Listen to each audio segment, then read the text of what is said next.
This is Radio Taiwan International.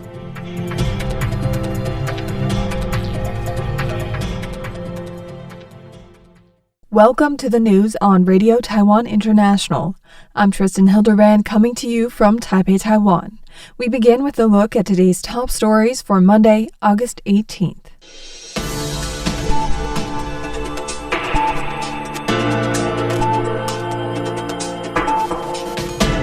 A Taiwanese powerlifter sets a world record at the World Games in China. Former White House National Security Council official warns Taiwan's dysfunction erodes U.S. political support, and President Lai Ching-te pledges 900 billion new Taiwanese dollars for the country's net zero transition and AI development. But first, today's top story. Taiwan's teams secured 5 gold, 6 silver, and 4 bronze medals at the World Games in Chengdu, China, setting a 16-year record and ranking 15th overall. Taiwan's women's tug-of-war team earned its 6th consecutive gold medal in the Games, clinching the first gold medal for Taiwan this year. Sports Administration Director General James Chung also highlighted Yang Sen's world record-breaking 453.5 kilogram or 1,000-pound squat that brought home another gold medal, and Taiwan's decisive victory over the Netherlands in the beach korfball finals as major breakthroughs for the delegation. Taiwan has participated in the World Games since 1981.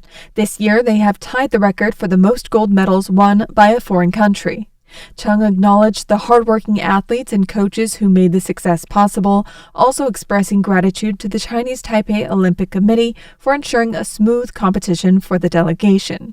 The Sports Administration will officially be established on September 9th, and Chung says it will continue to support the athletes and coaches in preparation for the 2029 World Games. Former White House National Security Council Chief of Staff Alexander Gray said that in his experience, United States President Donald Trump has never compromised on America's core national interests, and Taiwan has always been one of them. Speaking in early August in Taipei as a keynote speaker at the Ketagalan Forum, Indo-Pacific Security Dialogue 2025, Gray said that in Trump's first meeting with Chinese President Xi Jinping since returning to the White House, Xi would almost certainly press Beijing's position on Taiwan. Gray warned, however, that Taiwan's domestic dysfunction has had a very negative effect on U.S. political debate, strengthening voices who argue America should not fight for what they see as a losing war for Taiwan. He noted that Taipei has often asked Washington to do more than it is willing to contribute itself, a stance he called unsustainable in light of America's political climate. He stressed that unless Taiwan significantly boosts military spending, Americans will lose confidence in its commitment to self-defense. Gray also cited Ukraine's resilience from 2014 to 2022 as a model Taiwan should emulate, saying many Americans worry Taipei has not prepared to the same extent. Gray, who served as Trump's deputy assistant and NSC chief of staff during his first term, also worked as a special assistant to the president for the defense industrial base at the National Economic Council. The Taipei Zoo is collaborating with Mandai Wildlife Reserve in Singapore on a 2-way Malayan tiger loan breeding program. Sarah Kin arrived in Singapore from Taipei in February this year, and 6 months later is confirmed to be adapting well to the facility, according to the Singapore Zoo on Monday. Zookeeper Cheng Shu-wen reports that Sarah Kin is gradually acclimating to her new surroundings, and once the process is complete, she will be publicly unveiled. She said that Sarah Kin has shown a gentle and quiet personality, though her voice is very low, even comparable to that of a male tiger.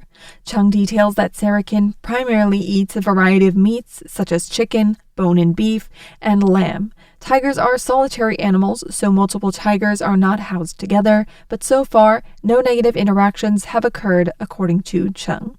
Sarah Kin was born in 2019 and arrived in Taipei with Shima, another 4-year-old female Malayan tiger. The pair came from the Le Parc des Félins, Paris, as part of a global tiger conservation program coordinated by the World Association of Zoos and Aquariums.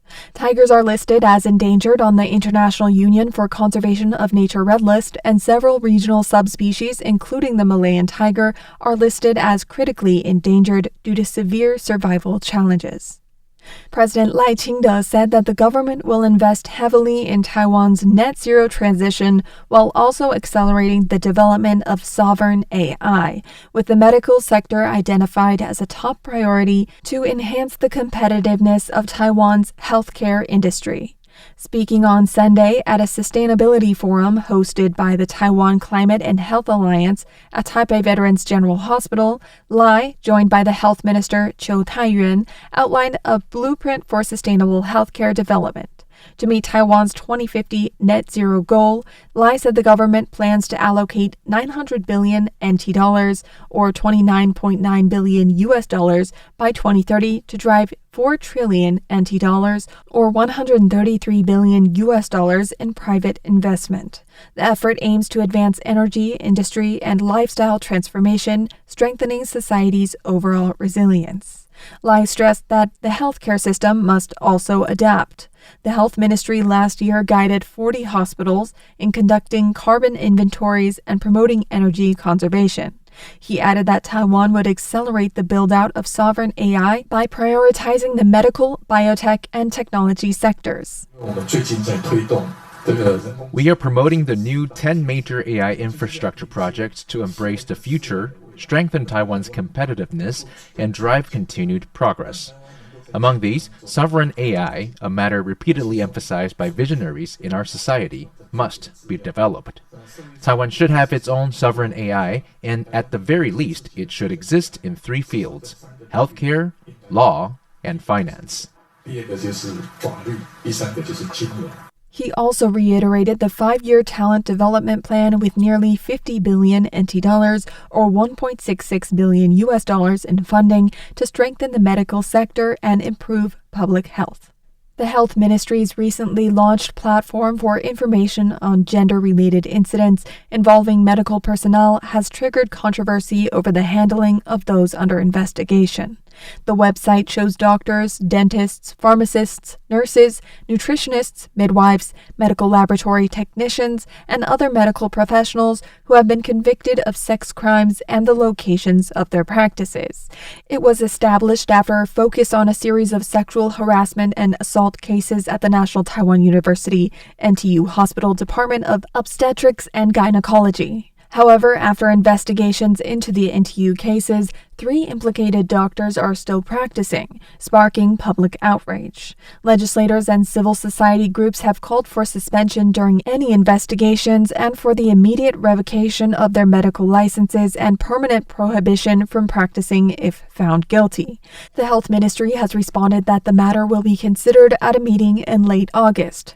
Several medical associations have expressed opposition, arguing that the immediate suspension of medical personnel based solely on allegations before judicial investigation is complete violates the constitutional principle of presumption of innocence. They argue that this not only infringes upon the fundamental rights of the individuals involved, but could also negatively impact the continuity of medical care for patients. The association's joint statement also pointed out that when doctors are involved in disputes, civil and criminal avenues for justice are already available. They argue that perpetrators may face prison sentences, fines, and damage to their reputation, so revocation of medical licenses and lifetime medical bans as administrative sanctions would result in excessive and unbalanced consequences. Taipei Medical Association Chairman Hong Zeren advocated for temporary disciplinary measures during the judicial process, such as administrative supervision or restrictions on specific medical practices, rather than immediate and complete suspension. A project that will expand Taiwan's Silicon Valley across Taoyuan, Hsinchu, and Miaoli has been approved by the cabinet. Estimated to be completed in 2029, the new interchange is expected to significantly shorten commuting times between surrounding areas and alleviate traffic bottlenecks. At a groundbreaking ceremony for the project, Premier Zhuo Rongtai said, Since President Lai Ching-te took office, he has requested that the Taoyuan Hsinchu Miaoli Silicon Valley project to be approved as quickly as possible. Beyond shortening travel times, Zhuo said improved transportation can also foster closer regional connections. Thank you for joining me for the news. I'm Tristan Hildebrand. Stay tuned for another 50 minutes of English language features brought to you by Radio Taiwan International.